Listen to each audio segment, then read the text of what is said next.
Bonsoir, on va maintenant procéder à la correction de l'exercice que vous deviez faire dans votre chenelière à la page 30 à 31. Vous aviez une mise en situation, donc c'est la même mise en situation de Léa qui se poursuit dans l'exercice suivant. Donc, Léa vous a fait les confidences qu'elle avait des douleurs abdominales suite à une relation intime avec son copain.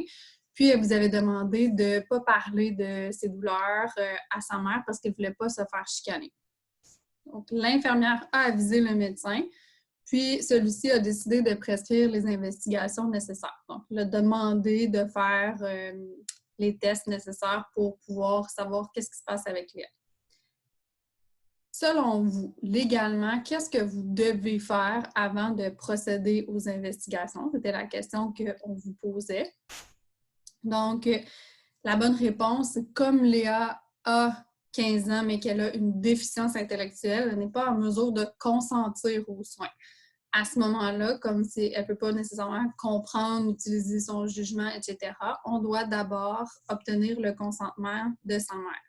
Mais on s'était dit dans l'exercice précédent que même si on obtenait le consentement de sa mère, on se devait de maintenir une relation de confiance avec la patiente. Donc, on va quand même lui expliquer c'est quoi les tests qu'on va faire, pourquoi on les fait, c'est quoi l'objectif, etc. Parce que c'est quand même elle qui va les recevoir et on se doit d'expliquer à la patiente, de lui donner les informations nécessaires. Quand vous avez dit à l'infirmière qu'elle ne voulait pas qu'on en parle parce qu'elle avait peur de se faire chicaner, l'infirmière se pose la question « Qu'est-ce que ça veut dire se faire chicaner? » Donc, elle vous a demandé « Est-ce que vous avez vu des signes de maltraitance quand vous avez donné les soins à Léa? Est-ce que vous avez remarqué quand la mère était dans la chambre qu'il y avait des comportements qui étaient inadéquats de la part de la mère? » Puis, on vous a demandé est-ce que vous avez demandé ou est-ce que Léa vous a mentionné qu'elle était consentante à la relation intime? Donc, est-ce qu'elle était d'accord pour avoir une relation sexuelle avec son copain?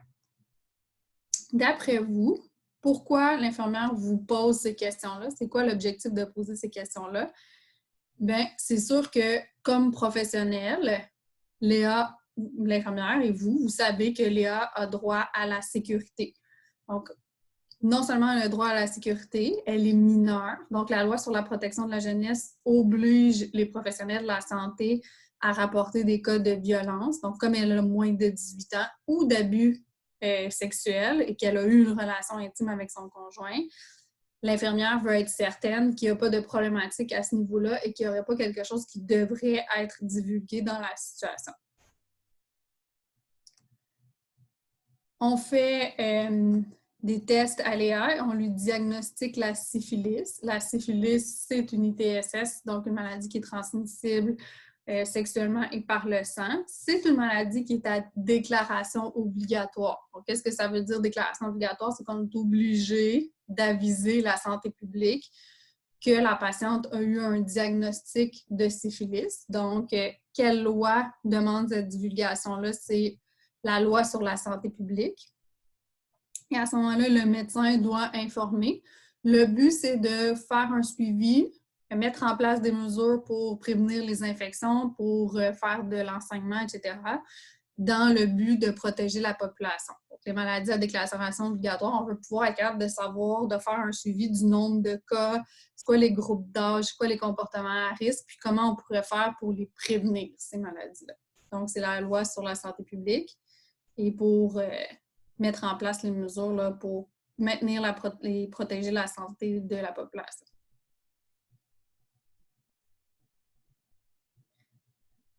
À la page 31, vous aviez une deuxième mise en situation, donc la mise en situation de M. Cuervo, qui a 72 ans.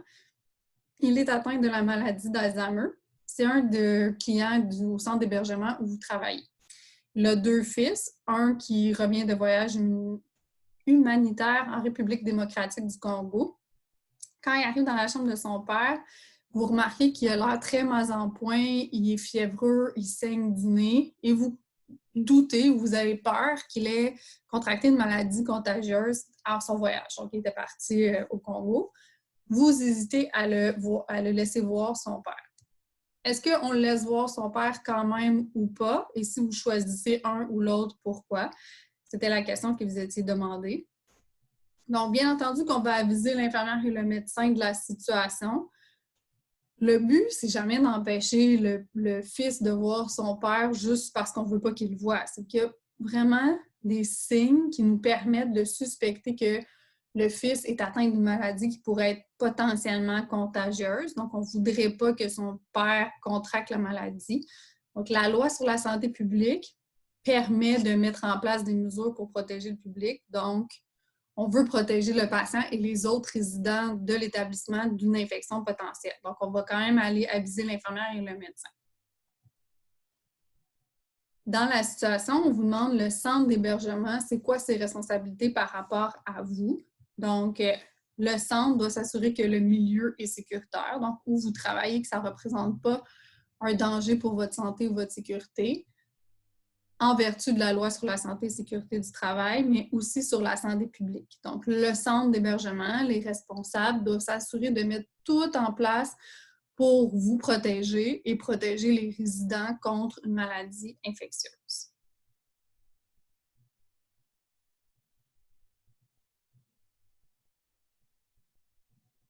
On avait ensuite la situation de Mélodie.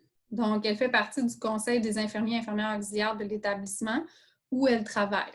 Il y a un nouveau glucomètre qui est utilisé où elle travaille, puis on doit faire des tests de contrôle à tous les jours. Puis, ce n'est pas nécessairement fait. Mélodie a eu plusieurs problèmes à prendre la glycémie, donc elle décide d'en parler au conseil des infirmiers et des infirmières auxiliaires. Selon vous, est-ce que le Conseil des infirmiers et infirmières auxiliaires, c'est le bon endroit pour discuter de la problématique? Donc, si on revient dans votre chenelière, vous allez trouver à la page 24 le tableau avec le rôle du Comité des infirmiers et infirmières auxiliaires. Donc, le but, c'est d'améliorer la qualité des soins, faire des recommandations sur les soins donnés par les infirmières auxiliaires, et donner son avis sur les moyens à prendre pour évaluer et maintenir la compétence des infirmières auxiliaires. Donc, si on se fie à ces trois éléments-là, est-ce que c'est le bon endroit pour en discuter? Oui, on veut améliorer la qualité des soins prodigués par les infirmières auxiliaires. Ça passe par le matériel qui est utilisé. Donc, tout à fait, c'est pertinent à ce moment-là d'en parler au conseil. Mélodie suggère d'apporter des modifications aux règles de soins infirmiers concernant l'utilisation des glucomètres. À qui elle doit s'adresser pour faire des changements pour les règles de soins? C'est donc au Conseil des infirmiers et infirmières, ainsi qu'au directeur des soins infirmiers de l'établissement. Puis c'est eux qui vont tous ensemble déterminer des moyens pour s'assurer que la règle de soins infirmiers est mise en place pour que les gens procèdent aux tests de contrôle pour que les appareils soient efficaces au moment de les utiliser. C'est ce qui complète les exercices que vous aviez à faire à la page 31.